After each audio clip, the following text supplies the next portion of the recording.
What will happen to the man if he decides to refrain from finishing for a month? Will it tear him apart from within, or will a hidden strength awaken in him? The internet is full of myths. Some claim it is a path to superpowers, while others warn it is a dangerous game that can break the psyche. But where is the truth? And where is the fiction? This theme has troubled men for centuries. Ancient warriors and monks believed that restraint was a source of power. Modern young people seek discipline and success in it.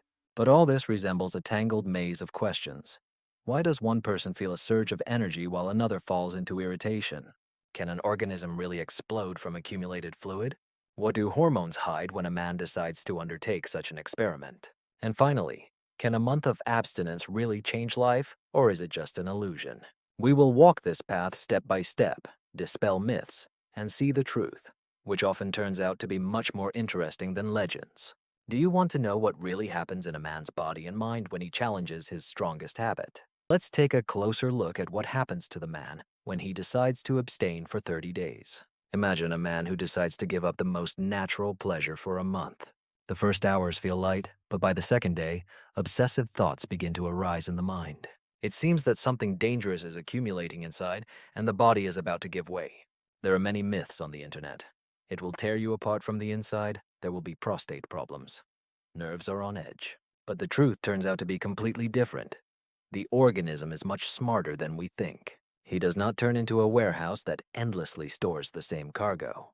Everything unnecessary is processed, nourishing the body or gradually fading into sleep. It is at this moment that the first myth collapses. There is no catastrophe, no internal explosion. Everything passes much more calmly. A young man, deciding to take on this challenge, truly expected trouble in the first few days. He was even afraid to sleep. However, on the third night, his body did what it does best, shed the excess, and he woke up with unexpected relief. Fear vanished. Instead of panic, another feeling emerged: curiosity. What will happen next? Why do some men feel a surge of energy while others become aggressive and irritable? Surprisingly, just a few days after giving up their usual outlet, men start sharing completely opposite stories. Some, as if activating a hidden battery, wake up before the alarm, feeling powerful in their bodies. They have a clear mind, and energy surges within them. Others become anxious, irritable, fixating on trivialities, as if any insignificant detail could set them off. The whole thing is about how the brain reacts to retained energy. For some, it's like fuel. Testosterone and dopamine push them forward, creating a sense of a winner. For others, the same hormones turn into chaos. The body craves familiar pleasure, the mind is angry, and a man begins to thrash like a beast in a cage.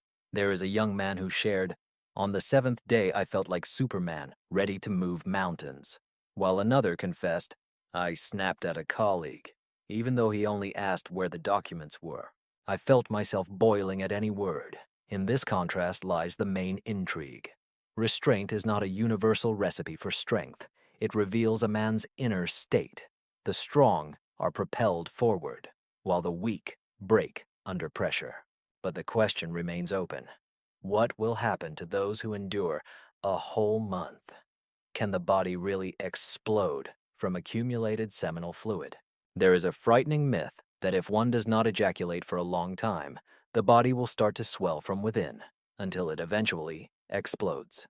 Men joke that they will become walking bombs, while teenagers scare each other with stories about a prostate that cannot withstand it. However, in reality, everything is much more prosaic and surprising. Everything that is not used is recycled through a process of reverse absorption. Cells break down into their components, and nutrients return to the blood. This resembles a secret process that most men are unaware of. If the system suddenly overloads, the body initiates an emergency mechanism: nocturnal emissions. You sleep while nature quietly resets itself, without tragedies or explosions. This is not weakness, but an amazing mechanism of balance, honed over millions of years of evolution. But another question arises: if the body manages on its own, why should a man consciously decide to abstain for 30 days? Perhaps it is not only about physiology, but also about what happens in his consciousness. What do hormones hide when a man refuses ejaculation? When he chooses to forego familiar release, his body begins to unfold its own chemical drama. At that moment, hormones become both allies and enemies. Testosterone, the symbol of male strength, initially surges as if shouting, You made a choice. Now be strong. This brings a rush of confidence, a desire to act, as if the world becomes brighter. But then a strange game begins. The body realizes there is no way out and initiates a balancing act. Part of the hormones stabilizes so that a man does not go insane from stress. This is why one experiences calmness and clarity, while another feels rage and sharp mood swings. One guy shared, "On the 10th day, I suddenly noticed that I looked at women differently, not as objects of desire, but as if I was seeing them more deeply for the first time." Another said the exact opposite. "I couldn't focus on anything but thoughts of sex. It seemed that hormones were controlling me, not the other way around." And in this paradox lies the main intrigue. Hormones are not just chemistry, they reflect what happens inside a man. Anyone who dares to experiment receives not a universal result, but their own reflection.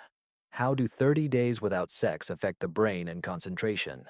Throughout this month, the man's brain becomes a true battlefield. On one side, dopamine whispers about instant pleasure, luring him to habits and promising easy happiness. On the other side, the prefrontal cortex, the area of control and will, tries to take control of the situation. It is in this struggle that something amazing arises.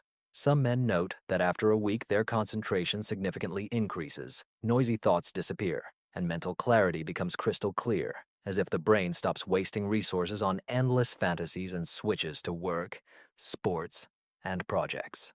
A programmer shared, "In 2 days, I accomplished what usually took me a whole week. It seemed that I finally got my act together." However, there is another side to the coin. Others complain that their minds are overwhelmed with images. Desire distracts from the thought process, attention fragments. They sit with a book or a problem, but their thoughts carry them anywhere but where they are. In their consciousness, restraint becomes not a tool for concentration, but a constant background noise. And here the brain reveals its main secret. Everything depends not on the refusal itself, but on the inner state of a person. For some, it becomes a key to high concentration, while for others, it is a trap that deprives them of the ability to focus. And there remains an important question. If the brain reacts this way, perhaps ancient practices of abstinence knew of some special power that we have forgotten today. Why was abstinence considered a source of strength in the past? In ancient times, men believed that semen was not just a biological fluid, but the essence of their power. Warriors, monks, and shamans believed that each rank was a loss of life energy, and if one could retain it within, it would transform into a power capable of elevating the spirit and body to a new level. In ancient Chinese treatises, there are teachings where restraint is called a golden vessel capable of accumulating qi energy. In India, yogis believe that a seed could become a spiritual force if it is not wasted, but directed in practice. Even European knights had legends that before battle, a man should conserve his energy to fight more fiercely and endure until the end. Modern views may smile at these stories. Science explains everything with hormones and chemical processes. But what if this very faith helped the ancients become stronger? Sometimes strength arises not only in the body, but also in the mind. When a man believes that within him lies a source of power, he truly begins to feel invincible. But the question remains, what is more dangerous for a man? Too frequent release or constant restraint? This debate among men has been ongoing for centuries. Some argue, the more frequent the release, the healthier the prostate, and the lower the health risks. Others swear that rarity and abstinence bring strength, clarity, and health. Where is the truth? Science claims that extremes are always dangerous. Constant abstinence can lead to stagnation, nocturnal emissions, and tension that destroys the psyche. A man transforms into a spring, ready to compress at any touch. On the other hand, excessive release leads to lethargy, depletes hormonal balance, and robs motivation. Men become more susceptible to apathy, feel weakness, and lose interest in life. One athlete shared, "When I controlled myself during training, I felt rage, which helped me lift weights. But if I overdid it and released every day, by the third day, I felt like an empty sack struggling to move my legs." The truth lies somewhere in the middle. The body needs balance. The secret is to listen to oneself. If energy is draining, it means it's time to stop. If tension begins to press on the head, it's time to release it. And here arises a new, more interesting question. Does abstaining from ejaculation really raise testosterone levels to the skies, or is it just a myth? Is it true that testosterone levels soar during abstinence? One of the most persistent myths claims, if a man doesn't climax for a month, his testosterone will soar as if his veins are filled with fire, muscles will grow on their own, and his voice will deepen. There are many stories online where guys say, I held out and became a beast. But what is the reality? Scientists measured testosterone levels in men during different periods of abstinence and found that a short-term spike is indeed possible, but only on the seventh day.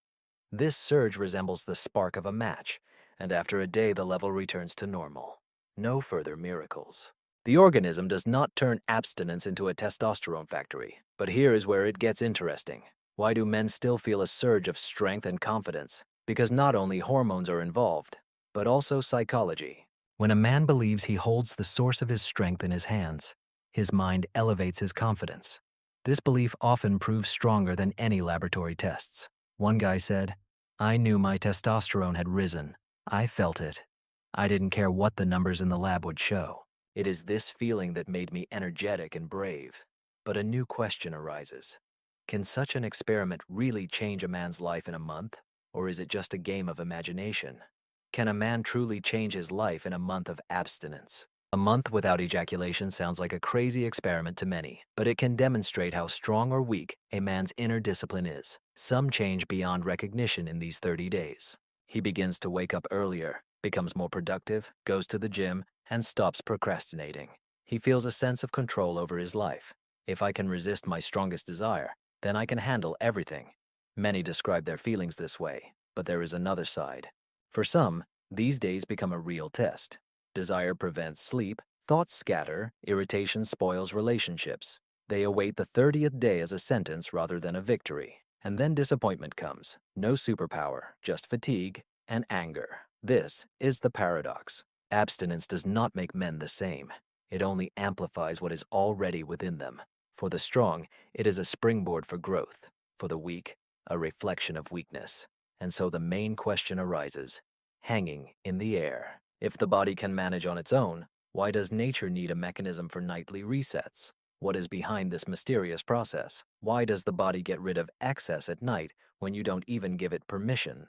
Imagine you are trying your hardest, counting the days, proud of your endurance, and then suddenly, you wake up at night, realizing your body has done everything on its own without your knowledge. Why does this happen? The body is not a jailer that can be deceived. It is wiser than any challenge. When the level of seminal fluid reaches a certain threshold, the brain activates emergency mode, and in the silence of the night sleep, a natural process of pollution release begins. This is not a sign of weakness, but a safety mechanism developed over millions of years of evolution. A young man having decided to take this path shared his experience. On the 10th day, I woke up in a cold sweat. I was sure I had ruined everything, but then I realized it wasn't my fault. It was just nature. At that moment, he understood. Abstinence is not a battle against the body, but a struggle with oneself. And here arises an even more interesting question. If even the muscles and brain adapt to such a mode, how does it affect a man's strength and endurance? Can the body become stronger by enduring this month-long marathon? How do the muscles react? What are the results in sports and endurance after a period of abstinence? Athletes have been discussing this question for decades. Some insist that abstinence makes them true beasts in the gym, while others argue that there is no difference. But when the man goes through this month, he begins to notice strange things. In the first days, his muscles seem to fill with strength. You go to the gym, pick up the barbell, and feel that you can lift more. His heart beats faster. Breathing becomes more intense. This is not magic, but a hormonal surge in psychology. The brain convinces you that you have become stronger, but a week passes, and the picture changes. For some, strength is reinforced. They become more resilient, running an extra kilometer, lifting new weights, while others' bodies begin to tire. Sleep is disrupted, and workouts become a true test. Everything depends on the internal state. One fighter shared his experience. When I refrained, I entered sparring with fury. Every strike was full of energy, but if I held back too long, my strength drained away, and I felt exhausted. This is what makes the experiment so unpredictable. For one, Abstinence is fuel for achieving records. For another, an anchor on the feet. But if strength and endurance depend so much on mental state, can abstinence be used as a tool for discipline and success in life? Can this become a springboard for personal discipline and achievements? For many men, this experiment becomes something more than just abstaining from pleasures. 30 days transform into a school of self-control. Each day is a small victory over oneself. And here comes the main discovery. If you can restrain the strongest desires, everything else is within your power. One guy said, "I started abstaining for an experiment and ended up with a new business. I realized that I could control myself and therefore my destiny," shared a friend. "It was during these days that I decided to quit smoking. If I could manage this, then cigarettes seemed trivial. Abstinence ceases to be a goal and becomes a springboard, opening the way to discipline, where habits no longer control a person. It is like the first step to the top of a mountain. If I have managed to move from my place, then I can climb anywhere. But this metal has a dark side. Not everyone can endure. For some, these 30 days end not in success, but in a nervous breakdown, insomnia, and depression. And then the question arises, can such a practice not only help, but also destroy a man from within? Yes, this struggle with oneself has a downside that is rarely discussed. Abstinence can turn into true darkness rather than strength. When desire accumulates, the brain begins to take revenge. A man lies down to sleep, but sleep evades him. Nights become endless, his eyes burn, thoughts whirl in his head. Some describe this state as an internal withdrawal. The body may be calm, but the mind is boiling, the mood is dropping, everything around is irritating, familiar joys cease to bring happiness. And here come the first signs of depression, a heaviness in the chest, lack of motivation, apathy. A young man shared, "On the 20th day, I felt like I was going insane. I wanted to scream at everyone. I hadn't slept for 2 days. In the end, I gave in, and the feeling of guilt was the most painful." This is the dark side of restraint. It doesn't bring strength to everyone. Sometimes it takes away joy, turning a person into a prisoner of their own principles. And here arises a new, much more important question. If there are so many myths and fears around, then why is the internet still overflowing with stories of the superpower of abstinence? Where does truth end and fiction begin? The internet resembles a vast market of promises. As soon as you enter abstinence for 30 days, a multitude of stories floods in about how men supposedly discovered incredible abilities within themselves. Some claim they became millionaires, others that they found their true love, and others that they transformed into warriors. But where does this wave of myths come from? The truth is that every such experiment evokes vivid emotions. A person breaks a habit, feels a surge of control, and the brain rewards them with euphoria. At this moment, any achievement seems to be the result of abstinence, and the man sincerely believes, "I have become someone else." However, science is stricter. There is no evidence that seed turns into golden energy or grants superpowers. The truth is that abstinence is merely a tool. It can become a starting point, a moment when a man first tastes the flavor of discipline. But strength is not born from held liquid, but from will. Nevertheless, legends continue to exist because people need tales of miraculous transformations. It is easier for them to believe in magical energy than to admit that everything depends only on themselves. And here remains the last and most relevant question. What does a man feel at the end of his journey on the 30th day? A sense of victory or emptiness? What does he feel on this day of liberation or disappointment? The 30th day. It is the culmination of the marathon. A man wakes up in the morning and realizes he has gone through hell of temptations, sleepless nights, and a constant struggle with himself. But what does he feel at this moment? For some, it is true liberation. They look in the mirror and see a person who has proven to themselves, "I am capable of controlling my life." Inside them, pride and confidence emerge, as if they have undergone a rite of initiation. However, for others, this day turns into a cold disappointment. No magic, no surge of energy. They realize that they have lasted a month, but have become not superheroes, but simply tired people, exhausted from the struggle. Then the feeling of emptiness grows, as if all of this was in vain. A young man shared, "I thought that by the 30th day I would become completely different. but all I felt was fatigue. Only later did he realize that true strength lay not in the result, but in the process itself. This is the main paradox of abstinence. It does not promise miracles, but reveals the truth about oneself to a man. Liberation or disappointment depends not on the body, but on its own choice.